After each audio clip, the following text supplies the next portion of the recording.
علشان تقدم على الاوس بيلدونج محتاج ايه؟ علشان تقدم على الاوس بيلدونج محتاج انت شهادة ثانوية عامة او ما يعادلها مترجمة ترجمة محلفة وموثقة من السفارة الألمانية، ومعاك شهادة لغة. تعمل ايه بقى لما تمسك الاتنين دول؟ وطبعا شهادة ميلاد وتدرج دراسي. تعمل ايه بقى عشان بعد ما تمسك الحاجات دي مترجمة وشهادة اللغة؟ تخش على طول على الموقعين اللي فوق دول، تمام، وتبدأ تبحث عنهم.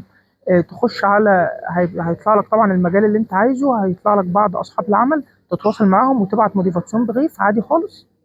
وبعد كده تنتظر الرد منهم. ابعت مرة واثنين وثلاثة وعشرة ومية، مفيش مشكلة خالص لحد ما يجيلك رد. أهم حاجة الميل بتاعك يكون قوي، وأهم حاجة السي في بتاعك برضه تكون مظبطه بطريقة كويسة الليفنز العوف. واهم حاجه برضو شهاده اللغه، لازم الحاجات دي تكون متظبطه، والترجمه مترجمه محلفه وموثقها برضو من السفاره الالمانيه زي ما قلت لك. من الموقعين اللي فوق دول تقدر ان انت تقدم على الاوس بيلدونج. وهعمل فيديو ان شاء الله تفصيلي عن ازاي وانت جوه الموقع تتعامل برضو مع وتتواصل مع اصحاب العمل عن طريق الموقعين دول. بالتوفيق ليك ان شاء الله، بالتوفيق للجميع باذن الله.